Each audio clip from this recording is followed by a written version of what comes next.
It was a beautiful Saturday morning in late spring when Derek finished mowing his front lawn. The sun was shining bright and he could smell the fresh-cut grass mixed with the scent of blooming flowers from his garden. He had just put the lawnmower back in the garage when he heard a sharp voice calling out to him. "Excuse me." Hey, you there! Derek turned around to see a woman in her late 40s marching up his driveway. She wore expensive sunglasses pushed up on her head and carried herself with an air of authority that seemed oddly misplaced. Her face was already twisted into a frown before she even reached him. "Can I help you?"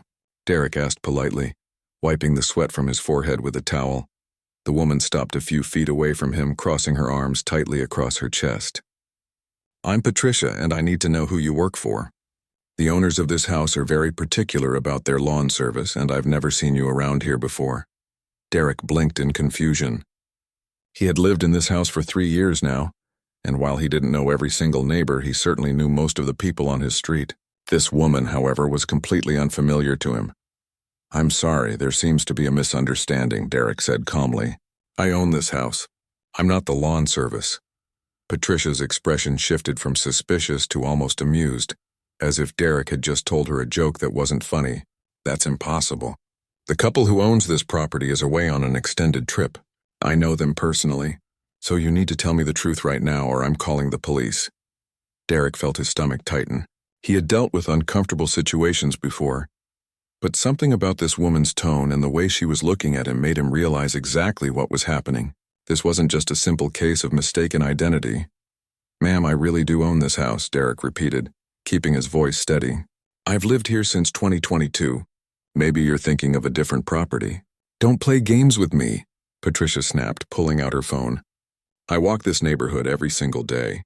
I know every house, every owner, and every detail about this street. The real owners of this house are a lovely couple, and you are definitely not them." Derek could see a few neighbors starting to peek through their windows. Old Mr. Chen from across the street had stopped watering his plants and was watching the interaction with concern.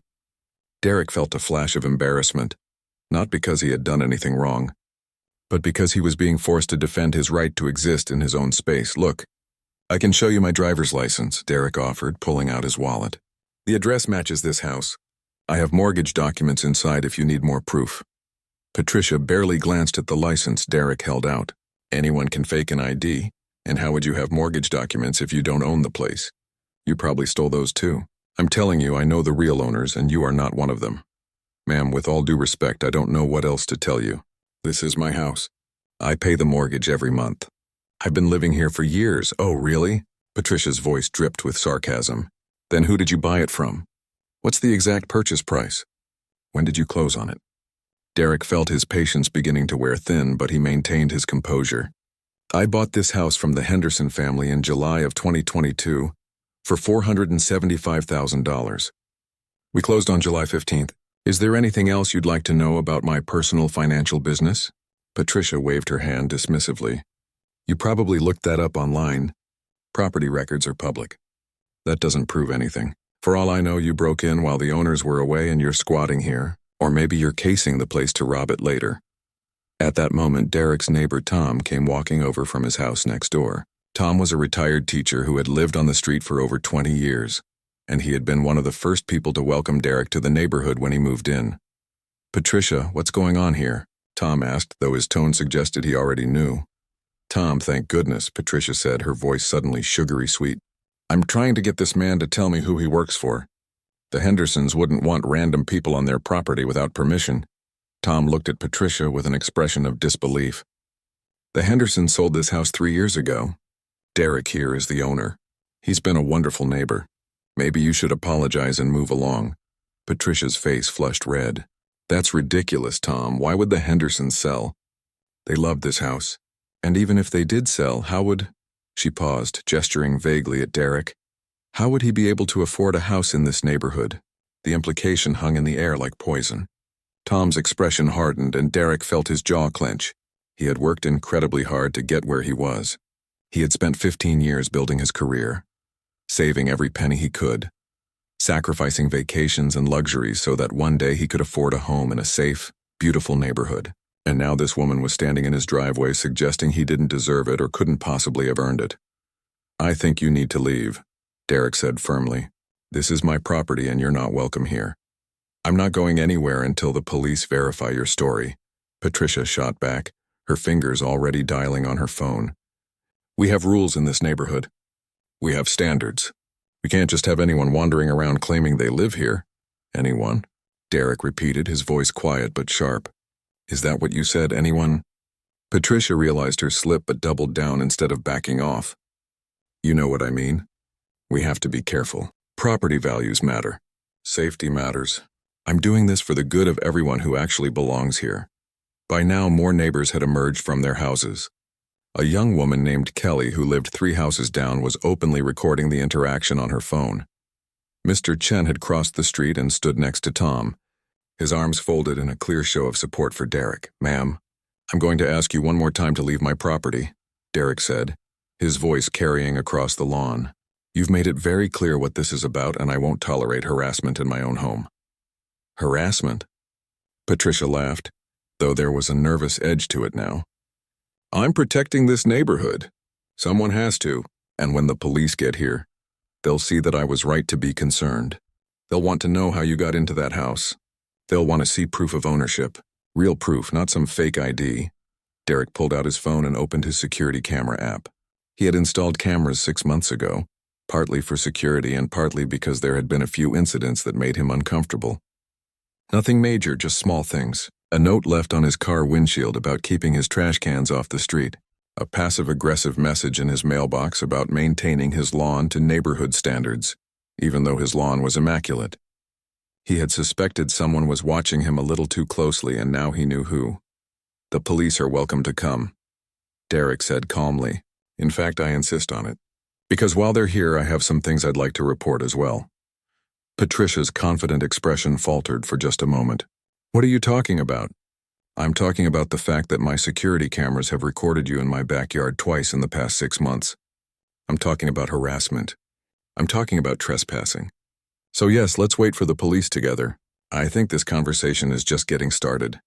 The color drained from Patricia's face as she realized that her attempt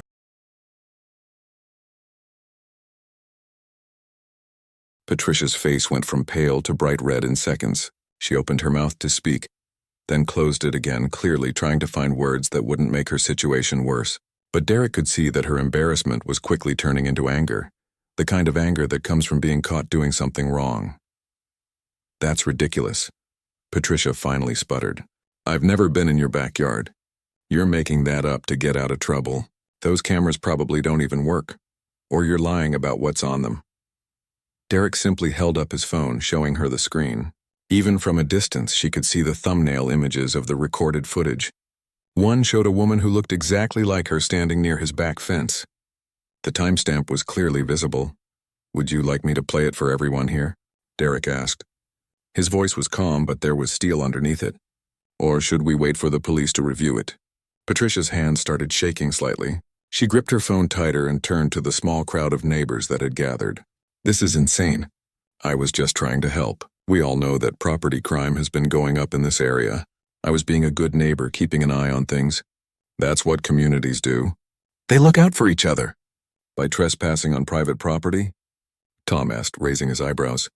That's not being a good neighbor, Patricia. That's called breaking the law. I wasn't trespassing. Patricia's voice was getting louder now, more desperate. I was checking to make sure everything was secure. The Hendersons asked me to watch their house when they traveled. That's what I was doing. The Hendersons moved away 3 years ago, Derek said quietly. And even if what you're saying was true back then, this is my house now. You have no right to be here, and you certainly have no right to question whether I belong in my own home. Patricia turned to Kelly, who was still recording everything on her phone. Stop filming this. This is private. You can't just record people without permission. Kelly didn't lower her phone. Actually, we're on a public street and you're the one who made this public by making a scene. I'm documenting what's happening in case Derek needs evidence later. Seems like he was smart to have cameras, doesn't it? Patricia's face contorted with frustration. She spun back to Derek, pointing her finger at him. You think you're so smart, don't you? You think you can just move into a neighborhood like this and act like you own the place? I do own the place, Derek replied evenly. That's literally what owning a house means. You know what I mean? Patricia shouted. The veneer of polite concern had completely fallen away now, revealing something uglier underneath. This is a good neighborhood. A safe neighborhood. We have standards here. We have a certain way of doing things, and people need to respect that. Mr. Chen stepped forward, his voice sharp. What exactly are these standards you're talking about, Patricia? Because from where I'm standing, it looks like your only standard is judging people by how they look. That's not fair, Patricia protested, but her voice lacked conviction. I would have questioned anyone I didn't recognize doing yard work here. This has nothing to do with anything else. It's about property protection. Really? Derek said. So when the white college student comes every 2 weeks to mow the Johnsons' lawn down the street, do you interrogate him? Do you demand to see his ID and threaten to call the police? Patricia's mouth opened and closed like a fish out of water. That's different. The Johnsons hired him. Everyone knows that. And how do you know that? Did you check his credentials? Did you verify his employment? Or did you just assume he belonged here because he looked like someone who should be mowing lawns in this neighborhood? The gathered neighbors exchanged knowing glances. Several of them nodded slightly. This wasn't the first time Patricia had caused issues on the street, but it seemed like this was the first time someone was really calling her out on it. Patricia could feel the tide turning against her. She grabbed onto the one lifeline she thought might save her. I'm part of the neighborhood watch. I have every right to question suspicious activity. It's my duty to keep this community safe. Tom let out a short laugh. Patricia, there is no official neighborhood watch on this street. We talked about forming one last year, but it never happened. You don't have any special authority here.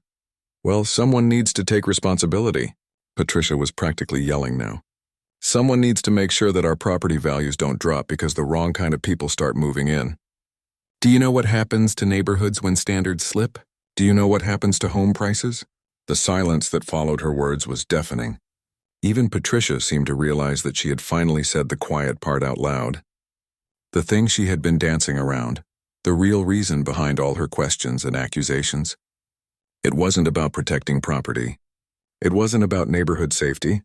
It was about who she thought deserved to live there and who didn't. Derek felt a wave of exhaustion wash over him. He had heard variations of this speech before in different forms from different people. Sometimes it was subtle, coded in polite language about property values and neighborhood character. Other times it was direct, like now, when someone's mask slipped and their real thoughts came tumbling out. I pay more in property taxes on this house than you probably make in 3 months, Derek said, his voice tired but firm. I've never missed a payment. I maintain my property better than half the people on this street. I follow every single HOA rule down to the letter. And yet here you are standing in my driveway telling me I don't belong here. So let me ask you something, Patricia. What exactly would I need to do to prove to you that I deserve to live in my own house?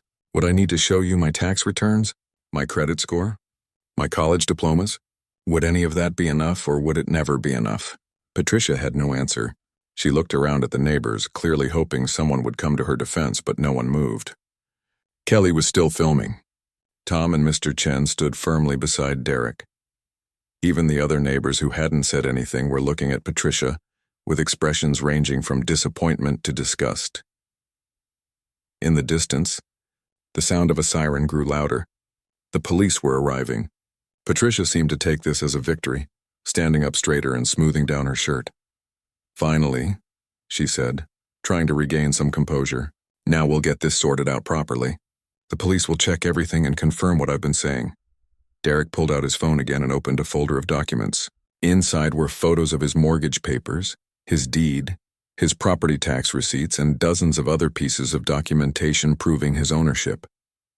He had learned long ago to keep everything organized and easily accessible, just in case he ever needed to prove his right to exist in spaces where others questioned his belonging. Yes, Derek agreed. Let's get this sorted out. But I don't think it's going to go the way you're expecting.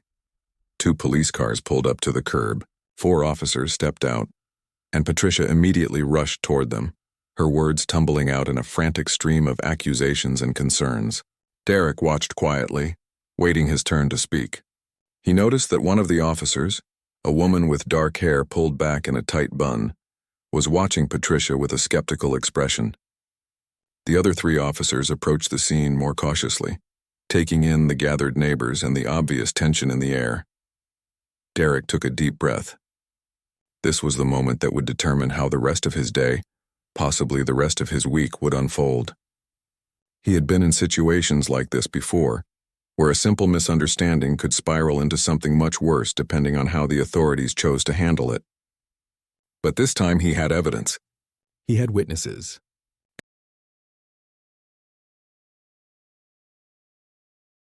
The female officer held up her hand, cutting off Patricia's rapid-fire explanation. "Ma'am, slow down. Let's start from the beginning. What exactly is the problem here?" Patricia took a deep breath and pointed at Derek. "That man is claiming to own this house, but I know the real owners personally. I've lived on this street for 8 years and I've never seen him before. I think he's either trespassing or he broke into the property. I called you because I was concerned for the safety of the neighborhood." The officer, whose name tag read Rodriguez, turned to Derek. Her expression was neutral, professional.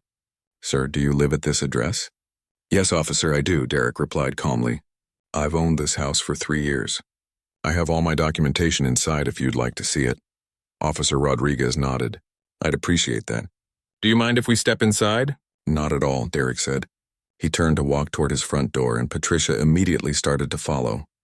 "Ma'am, you need to stay here," one of the other officers said, gently blocking her path. He was an older man with gray hair at his temples. "Let us handle this, but I need to make sure he's not stealing anything." Patricia protested. "What if he's been living there illegally and taking things from the real owners?" "We'll check everything out," the gray-haired officer assured her. "Just wait here, please." Derek unlocked his front door and stepped inside with Officer Rodriguez and one of her colleagues. The house was exactly as he'd left it that morning.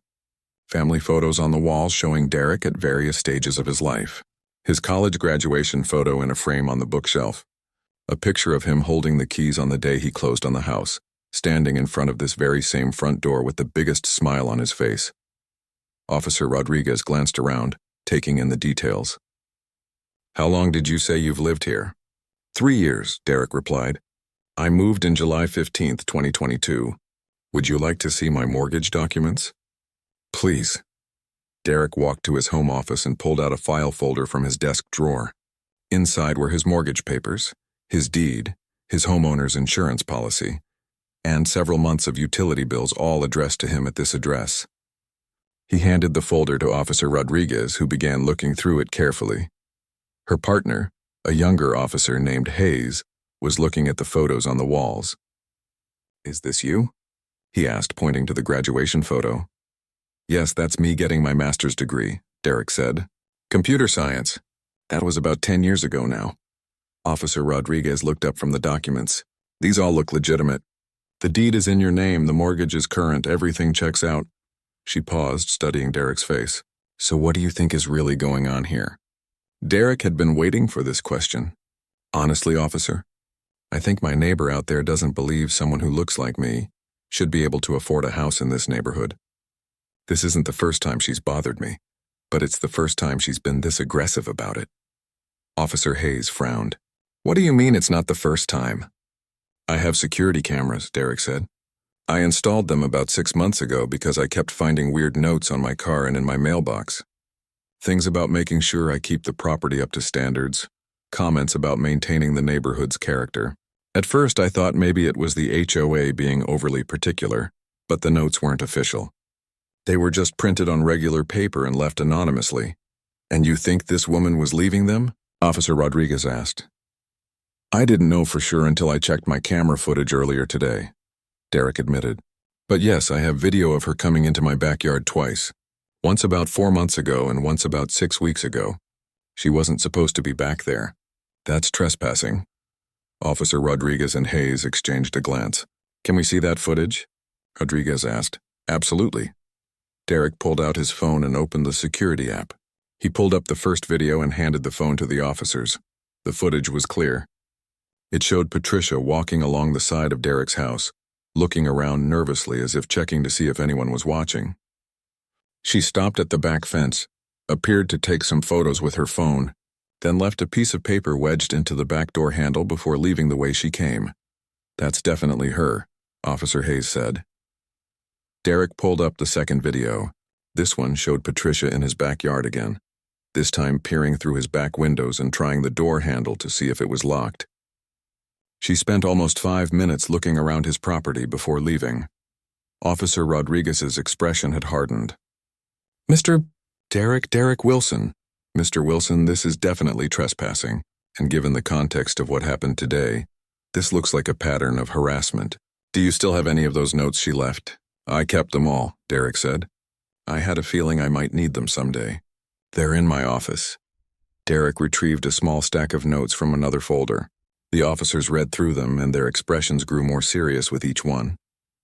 The notes were passive-aggressive at best and threatening at worst. One suggested that Derek should consider moving somewhere more appropriate for his lifestyle. Another warned that the neighborhood had ways of dealing with people who don't fit in. "This is more than just a concerned neighbor," Officer Hayes said quietly. "This is targeted harassment." They walked back outside together. Patricia was standing on the sidewalk, practically vibrating with nervous energy. The crowd of neighbors had grown slightly. Kelly was still recording, and several other people had their phones out as well. "Officers, did you verify everything?" Patricia called out. "Did you find proof of ownership?" "Because I really don't think—" "Ma'am," Officer Rodriguez interrupted, her voice firm. "Mr. Wilson is the legal owner of this property. We've verified his documentation and everything is in order. You were mistaken." Patricia's face fell. But that's impossible. I know the people who owned that house. The Hendersons would never." "The Hendersons sold this property 3 years ago," Officer Rodriguez said, "which you would know if you were actually as familiar with this neighborhood as you claim to be." "Well, I've been busy and I don't keep track of every single sale," Patricia stammered. "But that doesn't change the fact that I was trying to protect the neighborhood. It was an honest mistake." "Was it an honest mistake when you trespassed on his property? Multiple times?" Officer Hayes asked, crossing his arms. Patricia's eyes went wide. "I don't know what you're talking about." Derek stepped forward and held up his phone, showing her the video footage. Even from several feet away, Patricia could see herself on the screen, clear as day, walking through his backyard. "You want to try that again?" Derek asked. Patricia's mouth opened and closed several times. Her face cycled through several emotions: shock, fear, anger, and then something that looked almost like panic. The Hendersons asked me to check on the house. They gave me permission." 3 years ago, maybe," Officer Rodriguez said. "But Mr. Wilson never gave you permission, and that makes this trespassing. It also explains why you were so insistent about calling us today. You were trying to cover for your own illegal activity by making him look like the criminal." Tom stepped forward from the crowd. "Officers, I've lived next door to Derek for 3 years. He's been nothing but a good neighbor. Always friendly, keeps his property immaculate, never causes any problems. Patricia here, on the other hand, has complained about him since the day he moved in. I've heard her making comments about the neighborhood changing and property values dropping." We all knew what she really meant. Several other neighbors nodded in agreement. Mr. Chen spoke up as well. "She's done the same thing to my family. Asked if we were renting or visiting, even though we've owned our house for 12 years. Some people just don't want to accept that the neighborhood is diverse." Officer Rodriguez pulled out her citation book. "Ma'am, I'm issuing you a citation for trespassing. Mr. Wilson also has the right to file a formal complaint for harassment, and based on what I've seen here today, I'd say he has a strong case." Patricia's face went pale. "A citation? But I was just trying to help. This is ridiculous. You can't do this to me." "Actually, we can," Officer Hayes said. "You filed a false police report. You trespassed on private property multiple times, and you've engaged in what appears to be a clear pattern of harassment. You're lucky Mr. Wilson is being as patient as he is, because this could result in much more serious charges." Derek stood quietly, watching as the officers wrote up the citation. He didn't feel triumphant or victorious. Mostly he just felt tired of having to prove himself, tired of being questioned in his own space, tired of dealing with people like Patricia who couldn't see past their own prejudices. But he also felt something else, a sense of vindication, of standing up for himself in the right way, of having the evidence and the support he needed to make sure this situation didn't get swept under the rug, like so many others had been in the past. Patricia took the citation with shaking hands. Her earlier confidence completely evaporated. She looked around at the neighbors, perhaps hoping for some support, but found none. Even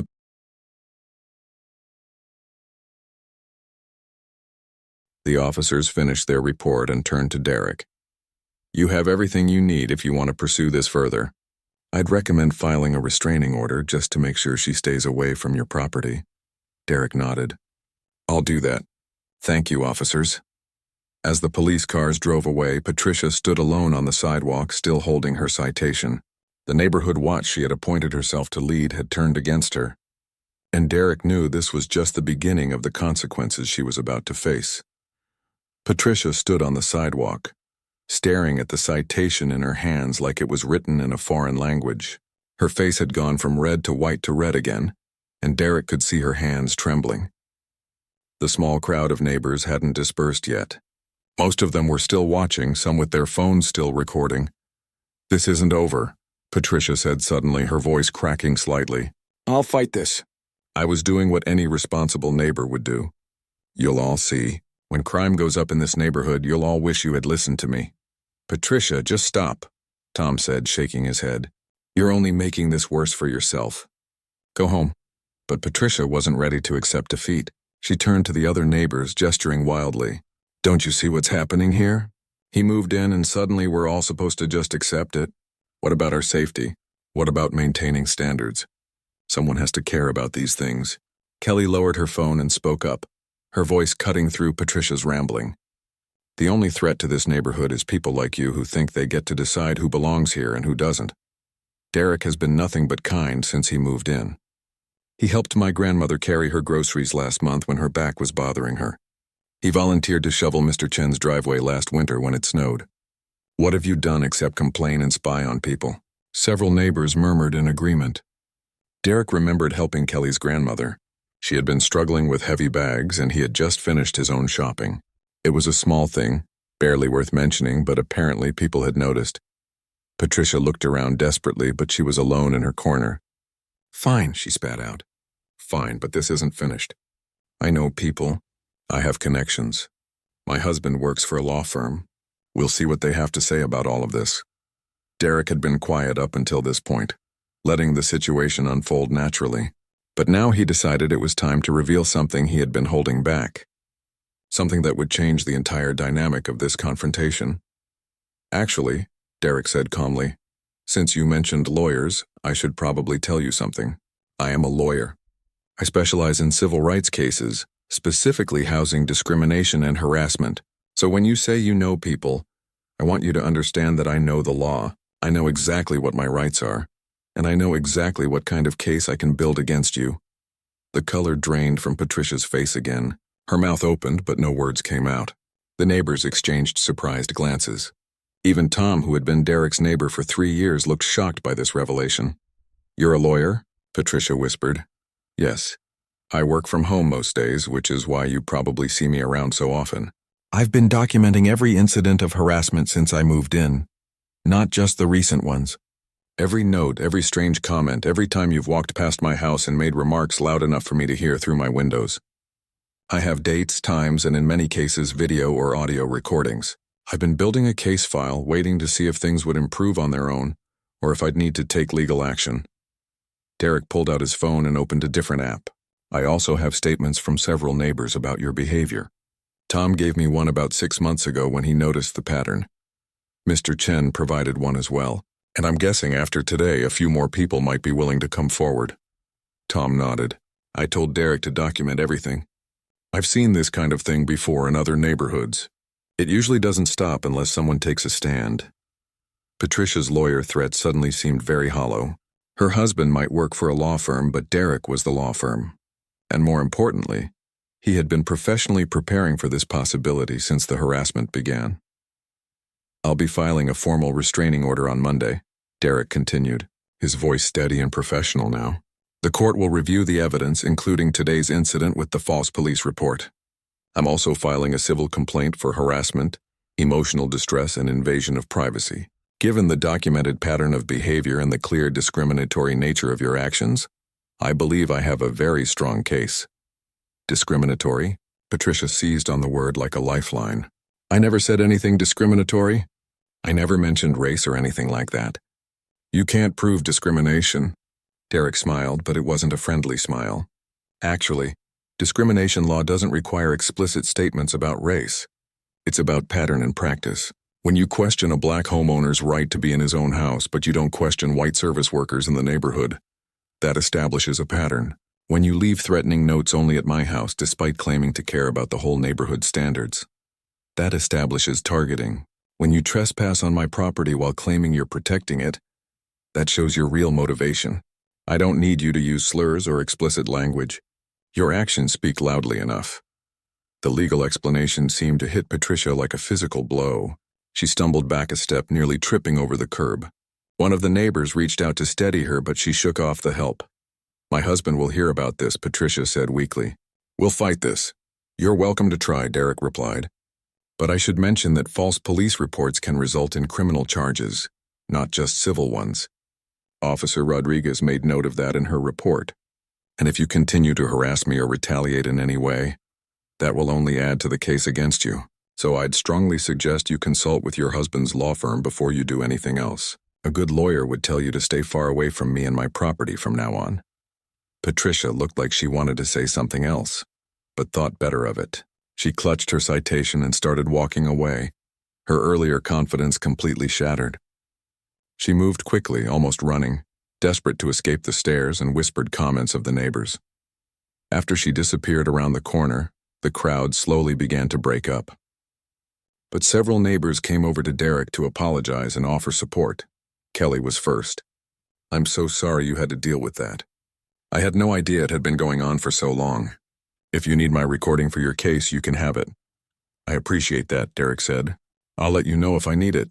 Mr. Chen shook Derek's hand firmly. You handled that with grace. More grace than she deserved.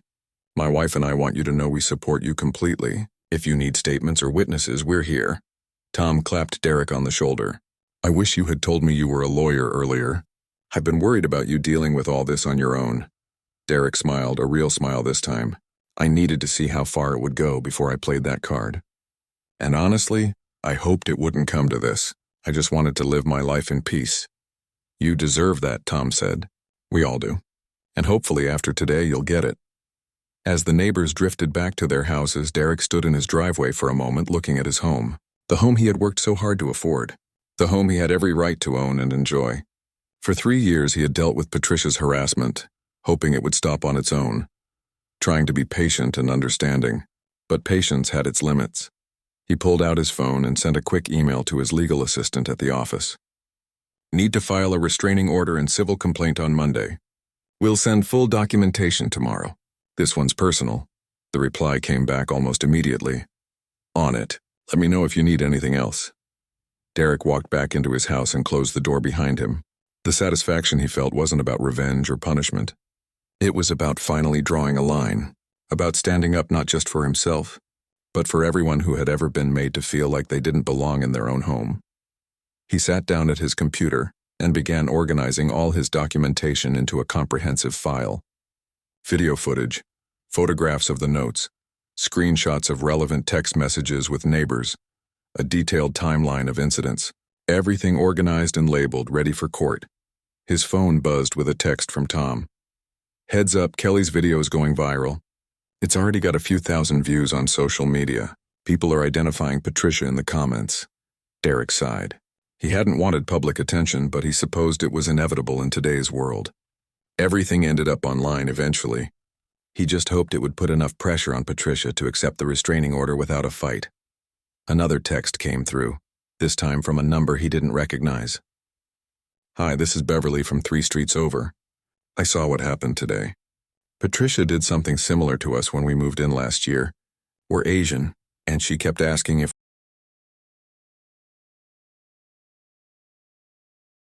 Derek saved the number and sent a quick thank you. Apparently, he wasn't Patricia's only target. That was both sad and useful. Multiple victims would make the pattern of discrimination even harder for her to deny. As the sun began to set, Derek finally allowed himself to relax. Today had been exhausting, frustrating, and infuriating, but it had also been empowering. He had stood his ground, He had used the tools available to him, both legal and technological, and he had the support of his community. Tomorrow, the real work would begin. Filing paperwork, gathering statements, preparing for court.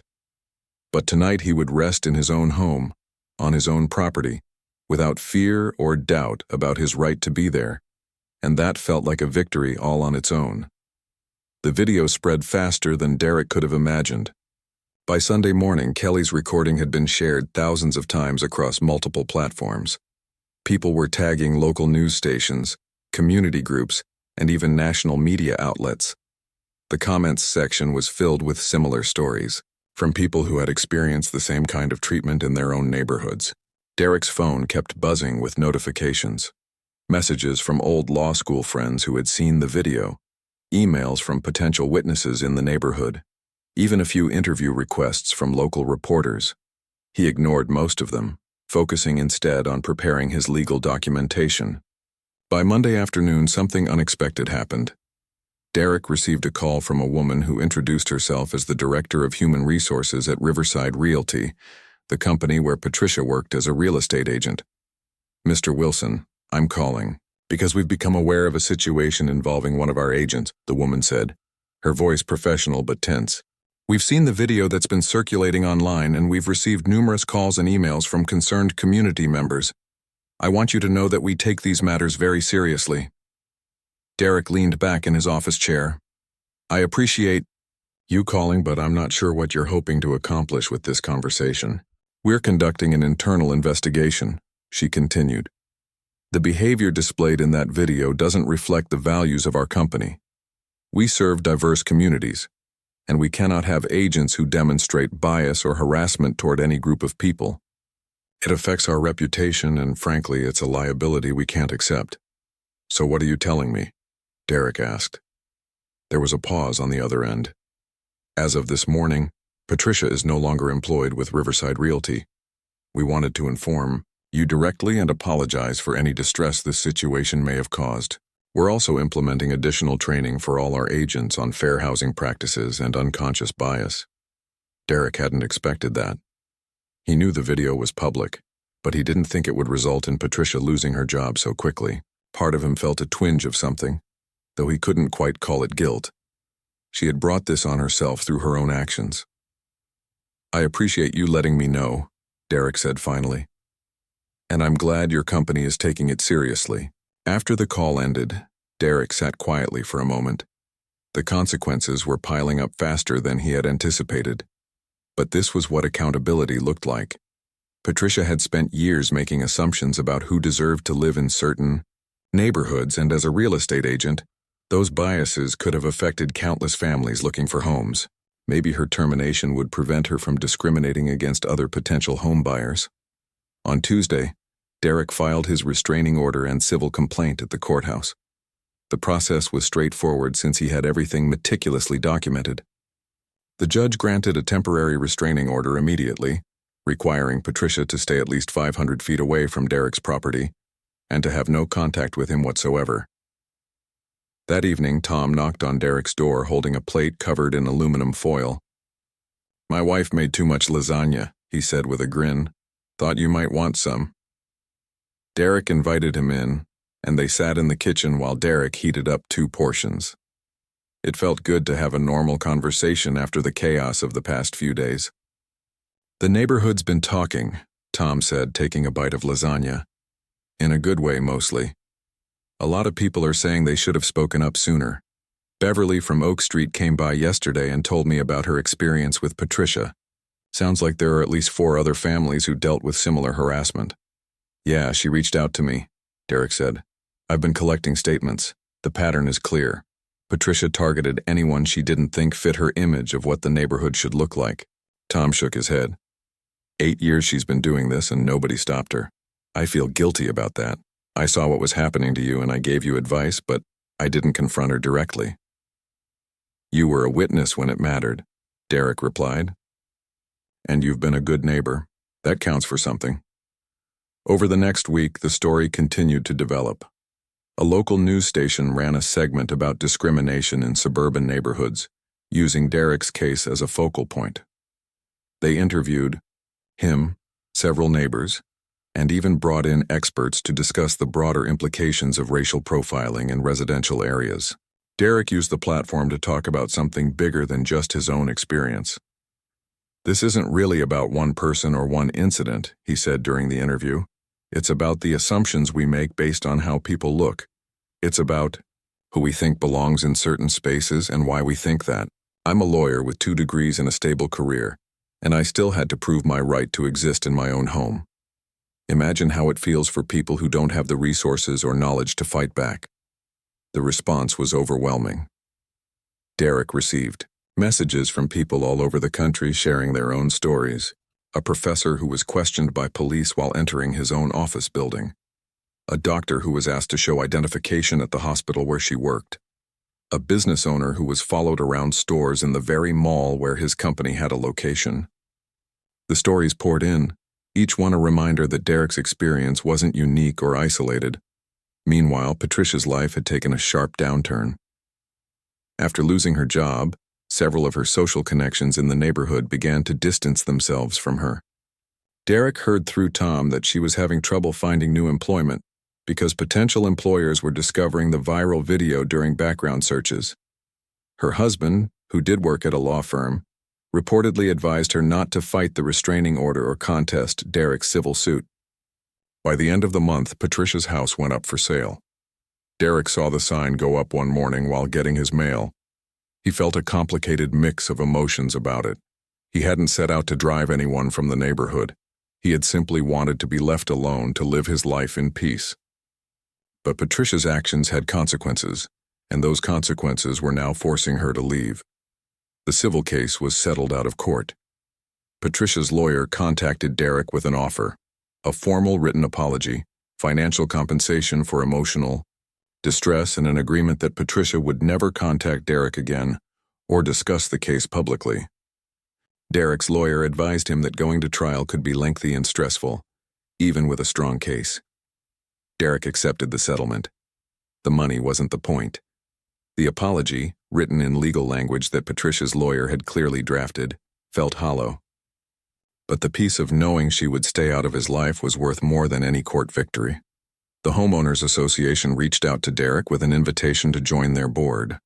They wanted to implement new policies to prevent discrimination and harassment within the neighborhood. Derek accepted, seeing it as an opportunity to create real change. At the first board meeting he attended, Derek proposed a community education program. "We need to talk about unconscious bias," he explained to the other board members. "Not in an accusatory way, but in an honest way. People need to understand how their assumptions affect others. We can bring in speakers, hold workshops, create resources for residents, make this neighborhood truly welcoming for everyone." The proposal passed unanimously. Over the following months, Derek helped organize events that brought neighbors together across different backgrounds. They held cookouts where families shared food from their cultures. They created a mentorship program pairing longtime residents with newcomers. They established clear guidelines for how to report actual suspicious activity without racial profiling. The neighborhood began to change in subtle but meaningful ways. People were more likely to introduce themselves to new neighbors instead of making assumptions. Kids from different backgrounds played together at the park. The community Facebook group shifted from complaints about suspicious people to genuine questions about lost pets and recommendations for local services. Derek's story had sparked something bigger than he expected. He was invited to speak at town hall meetings and journals about housing discrimination. He even started a pro bono legal clinic to help people who experienced harassment in their neighborhoods but couldn't afford representation. One Saturday afternoon, about 6 months after the incident, Derek was outside planting flowers in his front garden when a young couple walked by with a realtor. They were clearly house hunting, looking at the property 3 doors down that had just been listed. The couple, an interracial pair in their late 20s, stopped when they recognized Derek from the news coverage. "Are you Derek Wilson?" the woman asked hesitantly. Derek stood up, brushing dirt from his gloves. "I am. We just wanted to say thank you," the man said.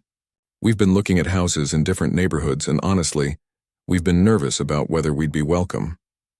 But seeing how this community came together and supported you, It made us feel like maybe this could be home.